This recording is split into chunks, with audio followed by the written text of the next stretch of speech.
मेरे बच्चे सब्जियां खाने में बहुत तंग करते हैं, लेकिन जब मैं बच्चों को ये बहुत ही हेल्दी और बहुत ही मजेदार चाइनीज कबाब बना के देती हूँ तो बच्चे इतनी शौक से खाते हैं कि वो बार बार इसको बनवाने की फरमाइश करते हैं। तो चलिए इन मजेदार से चाइनीज कबाब की रेसिपी को देख लेते हैं। तो हेल्दी और बहुत ही मजेदार चाइनीज कबाब बनाने के लिए मैंने यहाँ पर चिकन की 6 बोटियां ले ली थी। बोटियों को हमने बॉईल कर लिया था। बॉईल करने के बाद मैं इन बोटियों को एक प्लेट में निकाल लेती हूँ और आप पतीली में देख सकते हैं 1 कप के करीब यखनी है। तो इन कबाबों में हम ये यखनी भी ऐड करेंगे। तो यखनी को हम ठंडा कर लेते हैं। यखनी को ठंडा करने के बाद इसके अंदर मैं 2 टेबल स्पून भर के कॉर्नफ्लोर ऐड कर देती हूँ।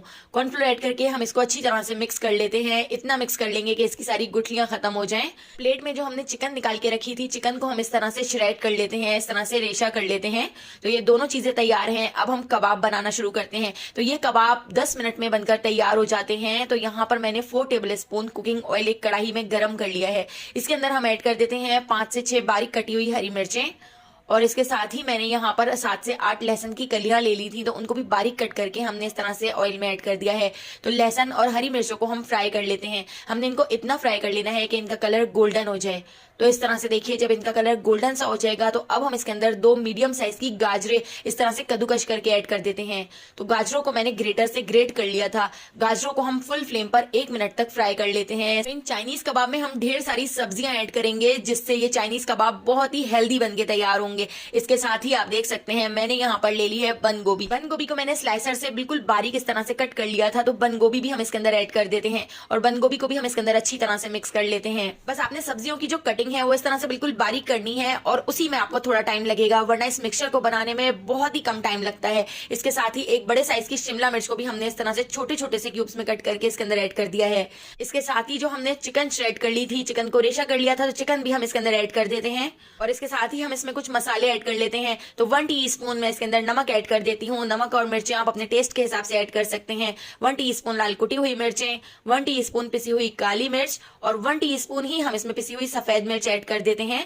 यहाँ पर मैंने चिकन पाउडर ले लिया है, तो 2 टीस्पून मैं इसमें चिकन पाउडर ऐड कर रही हूँ। इससे बहुत ही मजेदार सा फ्लेवर हो जाता है। और इसके साथ ही अब हम इसके अंदर ऐड कर देते हैं 1 टीस्पून चाट मसाला। तो चाट मसाले को बिल्कुल स्किप मत कीजिएगा, बहुत ही मजेदार आपके कबाब बनकर तैयार होंगे। आपके घर में अगर कोई दावत हो तो ये चाइनीज कबाब एक बार जरूर बनाइएगा, मेहमानों को बहुत पसंद आएंगे। इसके साथ ही मैंने यहाँ पर 2 हरी प्याज ले ली थी, उनको भी बिल्कुल छोटा छोटा बिल्कुल बारीक कट करके हमने इसमें ऐड कर दिया है। और इन सारी चीजों को हम अच्छी तरह से फुल फ्लेम पर मिक्स कर लेते हैं। और अब हम इसके अंदर ऐड कर देते हैं 3 आलू।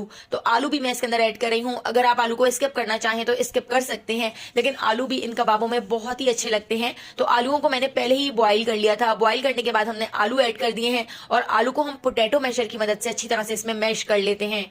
मैश करके अब आलूओं को हम इसके अंदर अच्छी तरह से मिक्स कर लेंगे। और इसके साथ ही जो हमने कॉर्नफ्लोर और यखनी का मिक्सचर बना के रखा था वो हम मिक्सचर इस तरह से हल्का सा मिक्स कर लेते हैं, क्योंकि कॉर्नफ्लोर फौरन नीचे बैठ जाता है। तो इसको थोड़ा सा मिक्स करके अब हम इसके अंदर ऐड कर देते हैं और इसको हम अच्छी तरह से मिक्स करते हुए पका लेते हैं। तो हमने इसको इतना पका लेना है कि कॉर्नफ्लोर का कच्चापन खत्म हो जाए। तो बस 2 मिनट तक मैंने इसको इस तरह से पका लिया है। बहुत ज्यादा नहीं पकाइएगा, वरना कॉर्नफ्लोर की वजह से ये मिक्सचर बहुत ज्यादा थिक हो जाता है और जब ये ठंडा होता है तो ठंडा होने के बाद और ज्यादा थिक हो जाएगा। तो बस इस तरह से हमने सॉफ्ट सा ये मिक्सचर रखना है। तो ये मिक्सचर थोड़ा सा ठंडा हो चुका है। ठंडा करने के बाद अब हम इसके अंदर ऐड कर देते हैं 4 टेबल स्पून ब्रेड क्रम्स। तो ब्रेड क्रम्स की वजह से अंदर से भी ये कबाब काफी क्रिस्पी बनकर तैयार होंगे। तो ब्रेड क्रम्स को भी हम इसके अंदर अच्छी तरह से मिक्स कर लेते हैं और ब्रेड क्रम्स से इसकी बाइंडिंग भी बहुत अच्छी तरह हो सकेगी।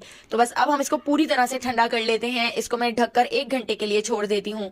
1 घंटे बाद अब हम इसके कबाब बना लेते हैं। तो मैं यहाँ पर जिस तरह शामी कबाब बनाते हैं तो उस शेप के कबाब बना रही हूँ। आप ओवल शेप में कबाब बना सकते हैं। तो इस तरह से देखिए मैं सारे कबाब बनाकर एक प्लेट के अंदर रख लेती हूँ। तो यहाँ पर हमारे इस पूरे मिक्सचर से 18 या 19 के करीब कबाब बनकर तैयार हो गए थे। तो सारे कबाब बिल्कुल इसी तरह से हम बना के तैयार कर लेंगे। यहाँ पर मैं कुछ कबाब आपको फ्राई करके दिखाती हूँ। तो इन कबाबों को फ्राई करने के लिए सबसे पहले हम इसके ऊपर अंडे की कोटिंग कर लेते हैं।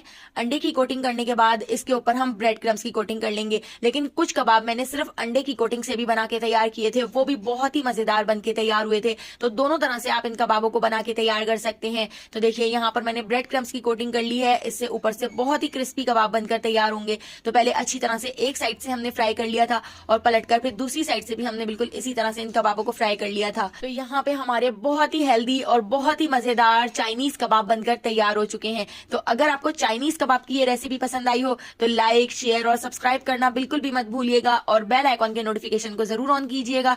आने वाली वीडियो तक अल्लाह हाफिज।